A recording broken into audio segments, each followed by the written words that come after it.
And why are you breaking up with him? Just because of infidelity, and I just felt like he was doing things that was disrespectful. Him to having dating sites, flirting with other women. Okay. What about in these breakups? Do you go back to the ex-wife? Yes. No. Hey guys, and welcome to Little Black Book 91. We are giving you another review on Family or Fiance, yeah, season 2, episode 5. Yes, quite another explosive episode. And so we decided, I say we because I'm not here alone. I know it looks like that, but there is someone else with me tonight. Now you might recognize her face from the last time that we spoke. You know, I know you all enjoyed the live that we did. You know what I'm saying? So I am with someone special. I'll introduce her in a second or two. But some house rules here, guys. If you're new to the channel, make sure you like, you share, you subscribe, you click on that bell button for notification of the uploads. And for those of you who are returnees, you already know what it is, baby. You got the minerals. You got the minerals. Listen, make sure you grab your audio. Okay, listen as well. Listen, stay hydrated, all right? Stay hydrated because the streets out there, they are hot with a double A and a T. Okay, all right, cool. Let's get into this. Again, let me introduce my wonderful guestess, the inspirational guru. Hey sis, how you doing? Hey, I'm doing good. How are you? I'm good. I'm alive, and I am well. Yeah, How's everything going with you? good. I'm grateful to God for life. Grateful to have good weather for once, and I'm excited for this. Bang. I like that. Let's not waste much time then. Let's jump straight into this. This episode was explosive.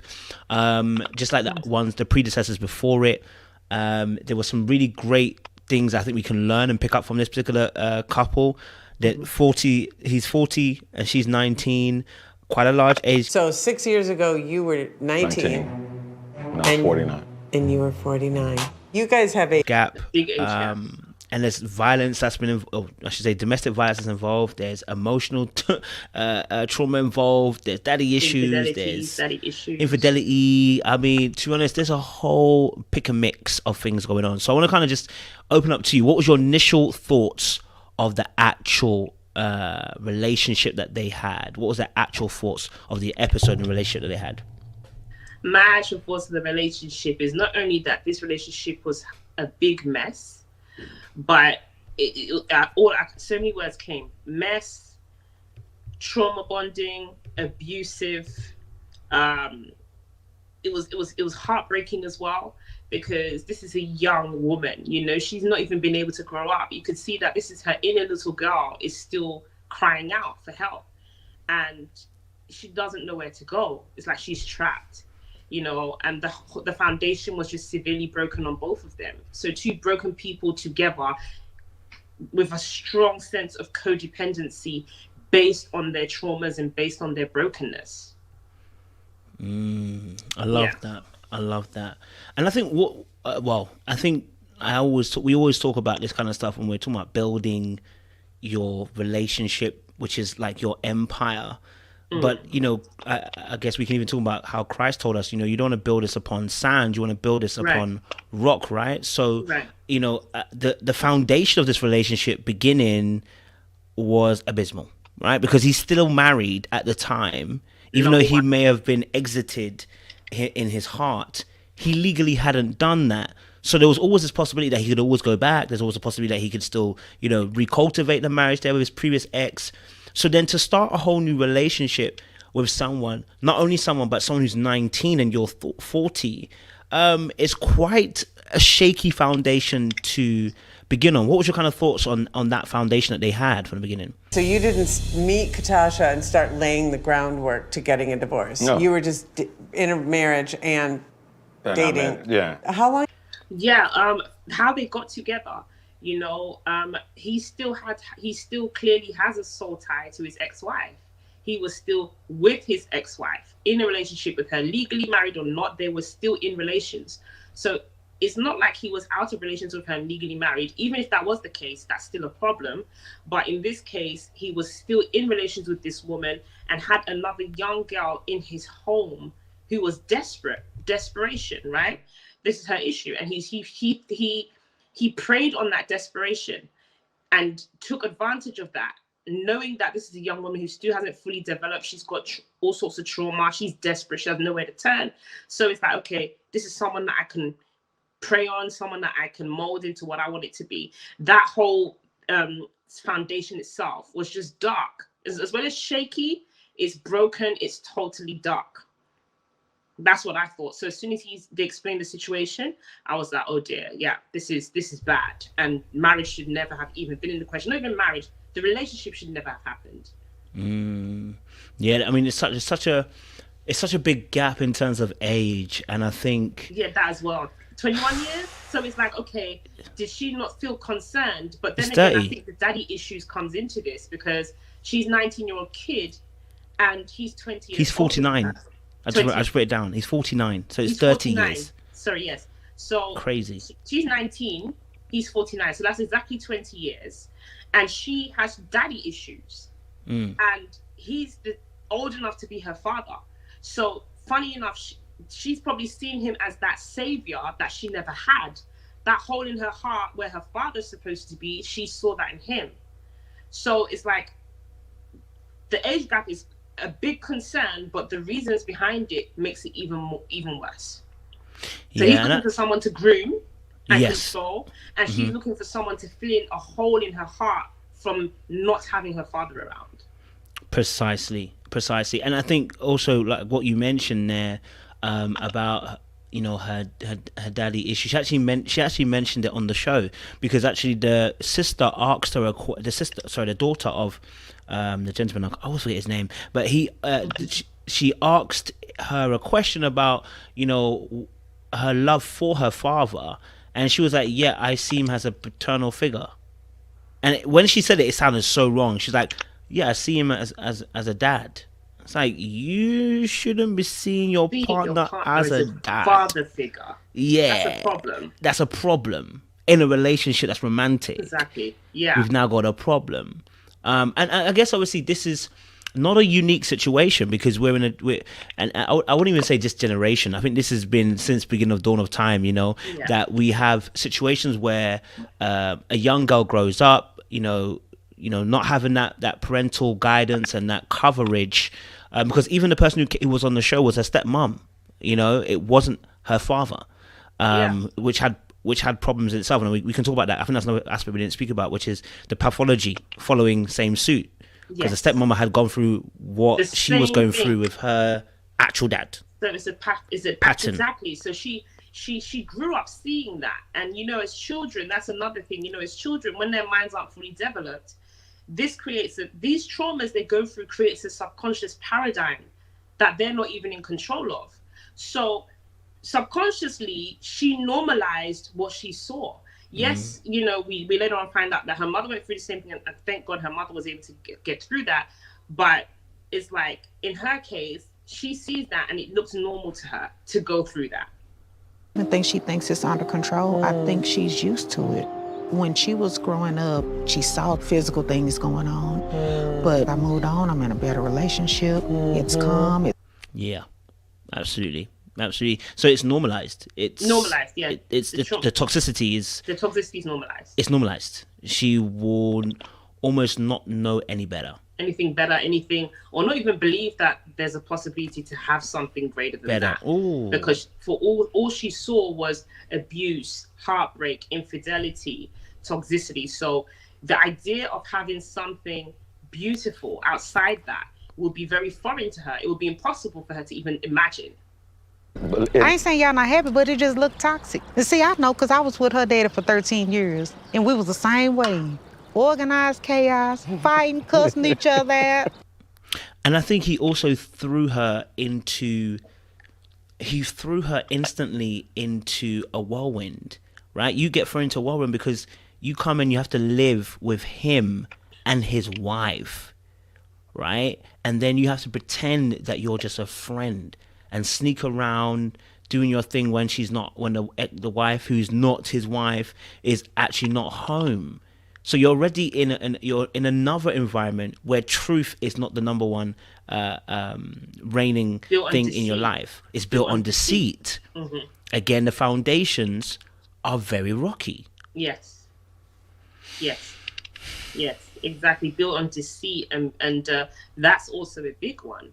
You know, the fact that she had to act in such a deceitful way to be able to be with him, and she said it at the beginning, I didn't have nowhere to go. So it's like that's all she knew. It's like she felt like, I have to go through this and I have to be this person, this deceitful person, because I don't have anywhere else to go. I don't have anyone to turn to. He's all I know. This is all I know. So let me just... How does that work? When I first moved here, they still acted like they was a couple. So he came up with a lie because I didn't have nowhere to stay. Oh. So he was just like, hey, I'm just helping her out, blah, blah, blah. So down deal with it. And that's what happened to her. It's like a case of desperation. Desperation can lead to dire choices. Desperation calls for desperate measures. And that could have been the case for her. And he thrived on that. Yeah, you're absolutely right. And you know, I think a lot of what you see with her and even her behavior, because, you know, like when she was being questioned by the daughter and the son and the friend, I think it was highly defensive. Highly defensive. I mean, it didn't take long, and they were not even penetrating as such the questions, but immediately, as soon as they started trying to poke any type of hole in the perfect imagery of this relationship, she just went boom. She went to fight. She went to fight, right? Because survival mode. Survival mode. Because you're in a sense, you're tearing up her world when you decide to say, I don't know if this is right kind of relationship. And I think there's some things that are not quite right. And I think instantly when she felt her whole world starting to be brought down. Mode. So it's like, okay, I need to fight. I need to keep surviving. Yeah. And that comes from that is a subconscious way of all her life she's had to fight. So it's like subconsciously, okay, I need to fight because I can't have this be crashing down in front of me right now. I need to keep this going. I need this. Yeah. So in less than, it didn't take too long. Yeah, it didn't take too long. So much so that she was so loud that the others could hear them both going at it and come over and dispensing it. And her argument was she felt like the two of them were coming at her in a certain type of way. And I don't know if that is partly true, but then also partly as well the fact that you're 19, you're actually the same age as this young girl. So if you see this man as a parental figure, you're coming, it's almost like, not too biblical, but this is almost like the ingrafting of the Gentiles into the body of Christ, and Israel's going, we don't like this, Jews don't like this. Like, it's almost that kind of fight, almost like you're being grafted in, and you're seeing those original people that are already there, that are original by blood, and you're almost having this fight over, I want to be special. Because this is essentially, as a partner, you want to feel special. As a child, you want to feel special. She wants her dad. So it's like a battle between both of them. She sees him as a father figure she's in a relationship with, and the young lady wants a father figure to be her actual dad.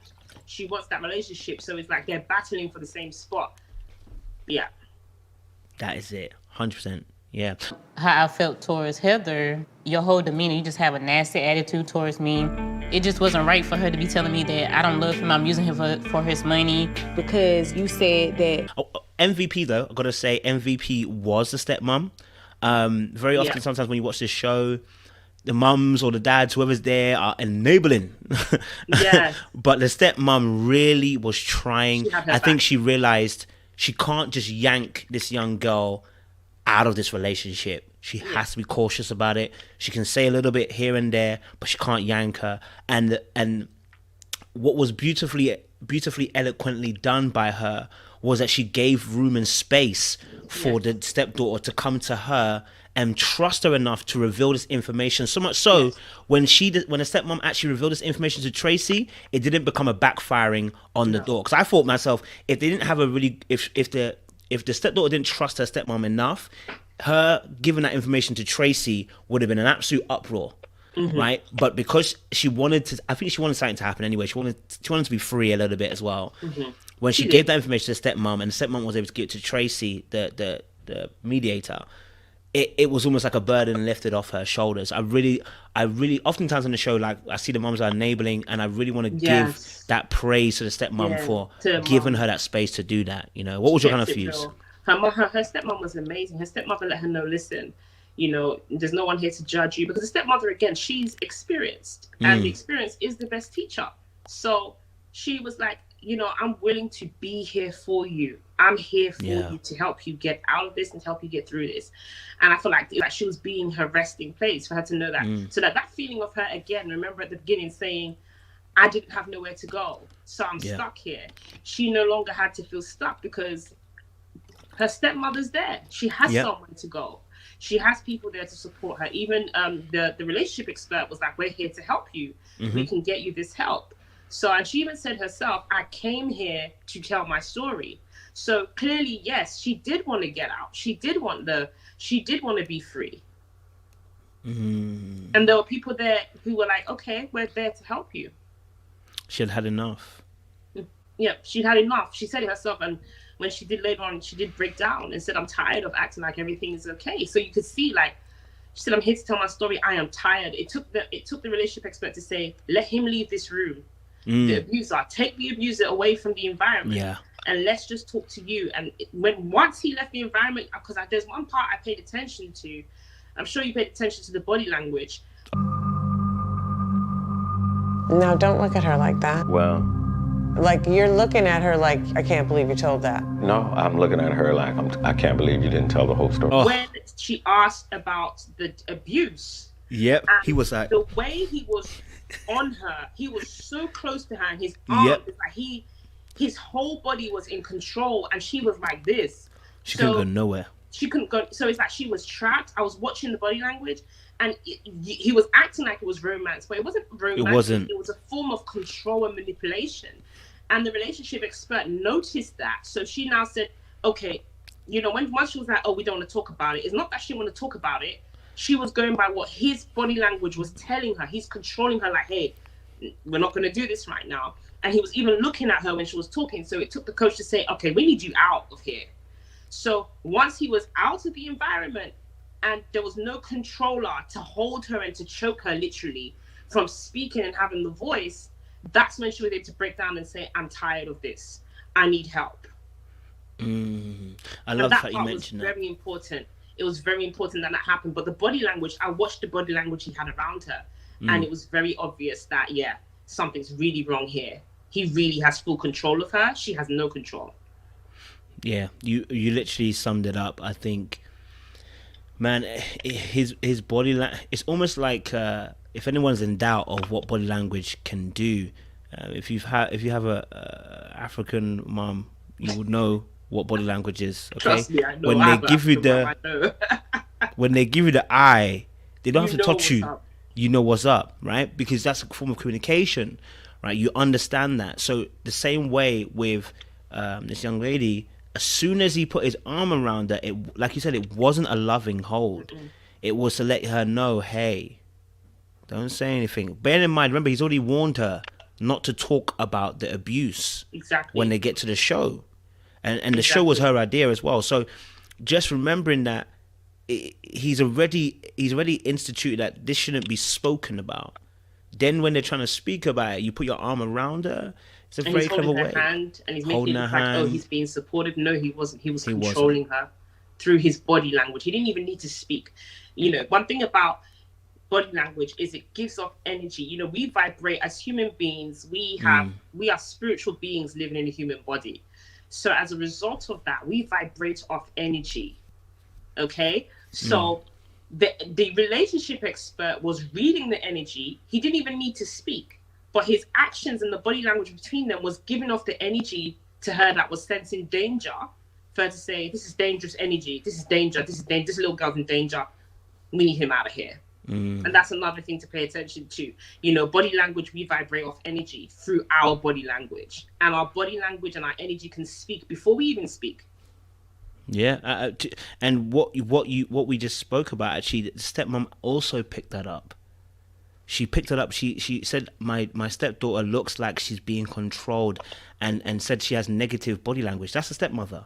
Right. So she saw that, you know, and that's her being away from the relationship, but just seeing how body posture, body language of her stepdaughter is looking, it's not looking her usual self. So something's happening over there, which is what you're talking about, energy, which is that as a human being, you know, we do make these judgments on people's body language. You know, you just see someone who's happy, and you can tell not only by their facial features, by the way they walk, the way that their mannerisms are. You can probably tell that this person's probably happy. And in the same way, when someone's living a life where they're not comfortable, where they're being mishandled and mistreated, you can also see that energy. And I think that's what the stepmother was picking up on as well with the young girl. Exactly. Yeah. What was your kind of thoughts on when, you know, they were asking the gentleman as well about his cheating episodes, and he was like, oh, you know, I cheat as much as she cheated. I said, oh no. So? I picked up narcissism. Immediately, it's like the gaslighting. Not wanting to take a narcissistic trait. Obviously, I can't diagnose him with narcissism because I'm not a psychiatrist and I can't give him none of that. But the traits were screaming out loud. I cheated as much as he cheated. He wasn't willing to take accountability at all. He immediately died. It's like he immediately turned around on her. Well, I cheated because you cheated on her. As many times as she's cheated on me. He's kind of dancing around the answers. He cheated. But at the beginning, you just admitted that you still had a wife and you were operating from a place of deceit. You moved in a young, desperate woman. You preyed on her. You knew her desperation. You preyed on that. Told her to lie about your relationship. Moved her into your marital home. Deceived your wife. So you were already cheating on her, your wife, with this woman. And now you're saying, well, I cheated as much as she cheated. But you were a cheat from the very beginning.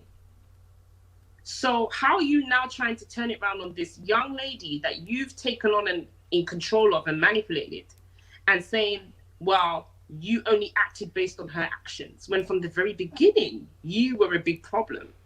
So narcissism was like typical abuser. An abuser never takes accountability. They never take accountability. They want to blame everybody else around them for how they act, except for themselves, the problem. So it's like, well, I did this because she did it to me. Typical narcissistic trait and a typical character of an abuser. They never want to take accountability. They love to put the energy out to somebody else, divert it from them. And that was immediately he did that. I was like, yep, typical abuser. He just gave himself away and didn't even realize. Yeah, 100%. What did you think when he said that? I guess obviously watching him, I picked up on his body language at the very end as well, because Tracy, shy of calling him out, was saying there is abuse in the relationship, and he was at first like this, and as soon as she mentioned, you know, there's been abuse in the relationship, he was like, An abusive relationship, it's not like there's one bad guy. But the thing you have to know, Victor, someone leaned up I and said understand. to me, like I'm the bad guy. That's your ego. No, that's not. Into defense mode. He was ready to fight. He's ready to fight. Yeah. And it's like, bro, like, this is where you own your stuff, irrespective of how you feel about it. Own it, accept it, and if you're a genuine person who's trying to change, there would be a genuine answer of like, do you know what? I see it. My bad. There is things I need to change. Right? Maybe there's not the right relationship time to be doing this, but okay, cool. There was none of that. All it was that he wanted her to take accountability for also being abusive towards him. And I said, okay, right. It's very, very interesting. Diverted You didn't want to mention this in the first place, though. Yeah. So if you felt like this was an equal measure of nonsense that you both were doing, why did you tell her not to talk about it? Why did you tell her not to talk about it, right? Because she's going to incriminate herself too. Exactly. But it wasn't. It was about you. Covering his tracks. There we go. Covering his tracks by all means possible. And by doing that, again, diversion from him. When they ask how many times he cheated, as much as he cheated on me. That's not an answer. Then, like you said, the body language, as soon as he was being called out on what he was doing, he immediately, went into defense mode. Same way when they were about to talk about it with both of them, he was in control mode. Yeah. And these are all typical actions of an abuser. They must always be in control. And when they're about to lose control, they're going to flight or fight mode. They have to defend themselves. They have to divert it away from them, the perpetrator. 100%. 100%. Yeah, I mean, to be honest, it was a doomed relationship from the start of the foundation of it. But I know you wanted to add about, you know, that kind of like daddy issues, you know, predominantly about what we saw. I know you wanted to add something to that. I'd love to hear it now. You know? Oh yes, I'm going to get biblical with this one, because, you know, daddy issues is very serious. It affects how women see men, you know, as we grow up, because our father was like supposed to be in our way. One could say our first love, the first one to show us what it's like, you know, to be loved by a male figure, to have a male figure to look up to. And one story that was brought to my attention, because I actually have started doing my morning devotionals again, which I'm so glad I started doing. And I've been studying women in the scriptures who I never even knew about in full detail. And one woman who was brought up to me was Michal, Michal, David's wife. She's spoken about in the book of 2 Samuel, chapter 3 onwards, for those who want to go and read her story.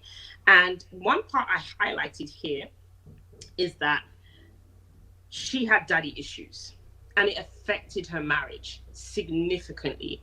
So the part I'm going to highlight, and I'm going to quote it here. It says here, her relationship with her father had affected her perception of all men, not some men, all men, okay?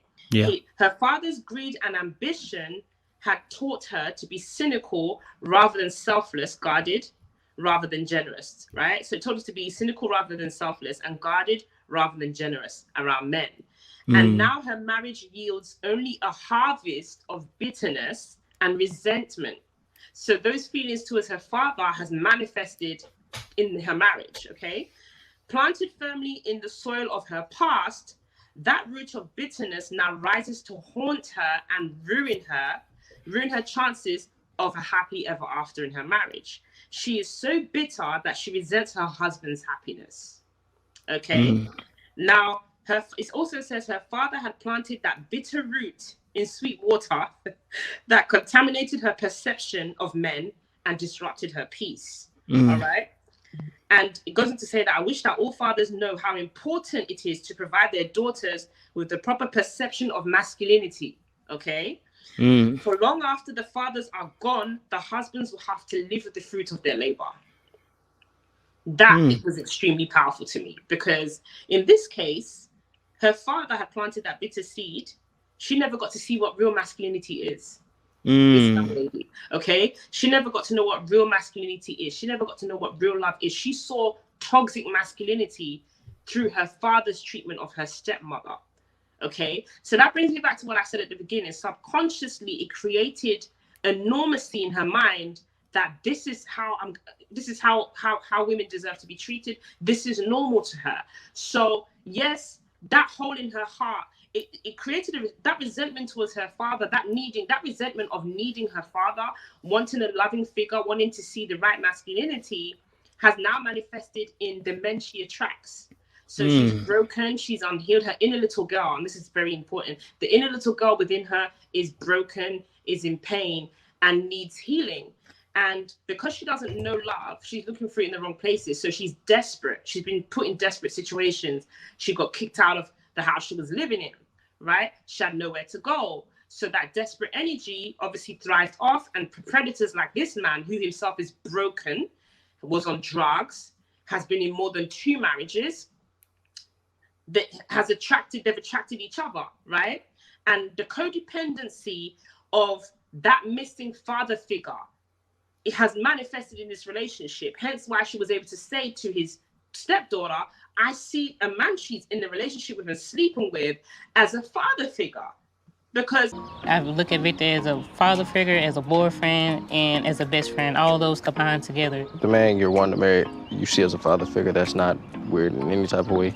It might sound this bitterness and that's fruit that her father had, that seed that her father planted in her, has now manifested in this relationship she's in. You understand what I mean? So that daddy issues can cause that much damage, because, as I said, right, her daughter has a very broken view of what masculinity is as a result of her father's actions. and she's calling her current man a father figure. And based on the relationship they have, is something called a trauma bond. I've heard about this word. It's from therapists, where two people could have really bad traumas, and based on the type of traumas they have, it draws them together.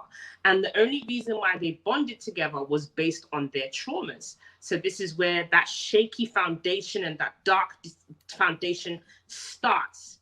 Two people who are totally broken, codepending on each other based on the trauma. That's what brought them together in the first place. So I thought it's very important we could talk about the daddy issues, because daddy issues and even mummy issues, but in this case, it's really the daddy issues as well, mostly, that has manifested in this relationship. And unfortunately, this young girl is now caught up in the toxic web based on what she saw her father do. Yeah, man. Do you know what? And as you were just talking, it just made me think also, that even if you're a father and you're not physically present, emotionally present, you're just not there at all, right? You've still planted a seed. Yeah. And what's intriguing about that is, I would say, the same way that we see with Isaac, right? Isaac ends up lying just like Abraham lies to King Abimelech. Now, Abraham is not there. Yes, that story is powerful. But Isaac is there, right? And he does the exact same thing his dad does. But what's really interesting, subconsciously, exactly. What's really interesting is that a scripture in Ezekiel says, I was looking for a man standing in the gap, but I found none, right? So as a father figure, you become the person that's meant to stand in the gap, right? And also change pathology, because there are things that are in your particular bloodline or psychology line, if you want to call it that, whatever you want to call it, behaviors that are within your family that are negative.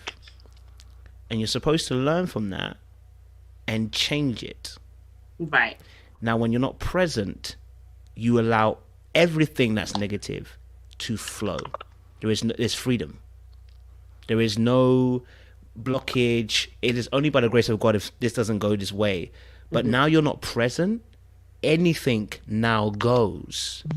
Because you're supposed to be the buck stop that stops things coming in that are not going to be healthy for your child. So now when that father figure is not there, in a sense what we've done is we've removed the boulder and the waters are running free. Yes. And so this young lady has suffered because that presence is not there. You know?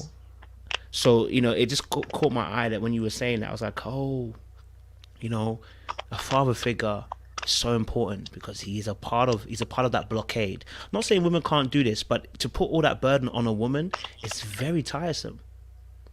It's very, very tiresome. We need both parents for a reason. You know what I mean? There's a reason it's why part of both that bush. parents are required. Yes. Yeah. There's a reason why that union is required. And my father is there as an example to show all the children what masculinity is, and the mother is there to show all the children what femininity is. And when they're seeing toxic versions of that, it subconsciously creates a paradigm in them that makes them, subconsciously it becomes normal to them. And this is why we hear talkings about people, you need a paradigm shift. It's because when we're children, we were never taught about mindsets. We were never taught about mindsets. We were never taught about the difference between the subconscious mind and how powerful it is. We were never taught about, vibrations, energy. We weren't taught about that. So as a result, these paradigms are already formed. And it's like, as you get older, it's down to you now to break them. Absolutely. 100%. Yeah. 100%. Was there anything else you wanted to add lastly about this particular couple? Yes, the ending. It angered my spirit. Which part?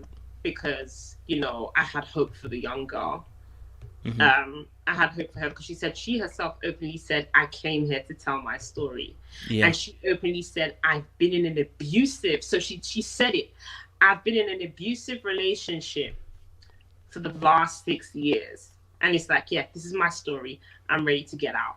And I thought, okay, cool. This is the beginning of her healing. She's starting the healing process. And this will be her testimony. Only to find out, or am I not allowed to spoil it? Or should I give No, you can say it. Okay, you should have watched it by now. Only to find out that after all of that, coming there to cry for help, the help is offered to her. The relationship expert said, we're going to give you the help. Her stepmother, blessings to her, amazing woman, stepped in and said, I'm going to be here to help you get through this. Straight after everything, she cut all ties with her same stepmother that's willing to be there for her, and they both went to the courthouse and got married. After all of that. And I was just like, I think I was just angry at you came and called for help, but you ran back into the lion's den willingly. No one forced you. You willingly did it. Yeah. So the toxic cycle, unfortunately, my fear again, continues. That toxic cycle will continue probably with the children that they have, if they were to have any. And will continue. And she could have been that opportunity to stop it entirely and break that cycle. Yeah. Yeah. It was sad. And you're right. I mean, and this is where everyone holds their destiny in their hands. This is the grace that God has given us, each as individuals, that we have the grace to have destiny in our hands, to take control. And when I say destiny, I'm talking about your destination, not necessarily your destination salvation, but in terms of your life trajectory, right? You have the opportunity to have choice. And unfortunately, she's made a choice to go back to the addiction. And that's essentially what it is. It becomes an addiction that you run back to because you crave what it gives you. That's right. You're right, because I remember she did say something very important. I just came back to mind, and this is the part that concerned me. It's just come back to my memory that before the ending told us what happened, when her stepmother sat with her and was sitting there and telling her, we're here to help you, she goes, but I still want to be with him. I want to get married. And her mother was like, you still want to be with him? She was like, yeah. Crying. Even though she was crying and saying, I'm tired of everything being okay. She said to herself, I'm tired of acting like everything is okay. I've been going through abuse for 6 years. Her mother told her, I'm here for you. She still said, I still want to be with him. Our physical. A few months ago, he gets angry over the smallest things and then blows it out of proportion. So I'm not doing anything. I'm just sitting there crying. But over time, despite all of that, I still want to be with this guy. Yeah, that part stood out to me. I was like, wow, this is really dangerous. After crying for help, after saying you're tired, you still want to be with him. She's having an Israel moment in the wilderness, being freed into the wilderness, and then realizing freedom didn't look like she thought it would look like. It takes work. And sometimes that difficulty of trusting the process and trusting the direction you're heading into, it can be very difficult. Almost like Peter walking across the water and suddenly realizing the waves are now beginning to chop and the wind is beginning to slap. And it becomes very real when you start looking at it like that. And suddenly the walking you've just been doing, you start sinking. Yeah. Right? And that's what we've got at this moment with her, where she has the epiphany that I'm going to come in here and tell my story, but then goes back to Egypt, back into bondage, wanting to be in chains again, wanting to be force-fed meals, wanting, you don't want to be in bondage, but you love the safety of that bondage. Yes. The fact that you knew what was coming. Yes. You knew there was a cause and an effect. If I do this, I get this. If I don't do this, I don't get that. Yes. And now you're going to be thrown into a wilderness where those rules don't necessarily apply exactly the same, and you're not sure how to navigate it, and you run back to safety. And that, in a sense, I almost want to end it in this kind of fashion where I know people might not be Christian or anything watching this, but we all do this before we really come to Christ. Like, there's a moment that every person is going to have where they're going to be like, I could consider Christ, but it looks too difficult, or it looks too hard, or I'm comfortable in my own thing. And the Bible tells us this, the banquet that everybody was invited to, people started making excuses. I've got a life to live. I've got food at home. There's rice at home. I got my cow at home. My wife's there. There's always an excuse. My job, this, that. I'll come to God when I'm 50. Like, there's so many excuses as to why we don't want to come to Christ. And you won't realize this because you're looking at this young lady thinking she's in bondage. So are we. Should we not give our lives to Christ? We're also in bondage. You know what I'm saying? But I feel for that young girl. She really is suffering, and she needs a revelation to see that where she is, it's not pleasant. She needs to go out in order to receive the blessing of going to another promised land. And I mean that in the sense of choosing herself. Safety. Choosing herself. She needs to love herself. Because she doesn't love herself, she doesn't know. She doesn't know love. She hasn't seen love, so she doesn't love herself. And as a result of that, she doesn't know what love is, and she doesn't know how to put herself first.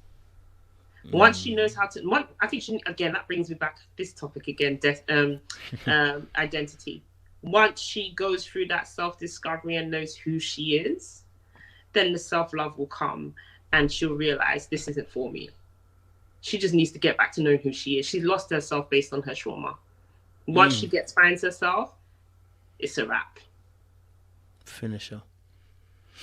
I love that. Okay. Well, guys, that was a powerful finish there. You know what I mean? Like they came. They didn't know they were gonna come for a word. You know what I'm saying? So someone's gonna be healed today. Someone's gonna be healed today. Someone's gonna be free today. Exactly. You know what I'm saying? So no, we appreciate you, Inspirational Guru. Thank you for coming on this episode. We're gonna have her for episode 6 as well, guys. So we'll have her for 2 parts. So don't leave us just yet. We'll have a part 2 coming up for you guys as well, which will be episode 6. But I really do appreciate you coming on here and just giving us your words of inspiration, no pun intended, and just shelling out that knowledge that people would need to hopefully, make better decisions. Absolutely. I'm glad we could do this together again. Power. This is a powerful, our last session was powerful, so I knew what was coming for this. I'm excited. I love it. Thank you. No worries. Guys, make sure you like, share, subscribe, click on the bell button for notification of the uploads. We appreciate you, and we're going to sign out with our outro. Baby. Little Black, you know what time it is.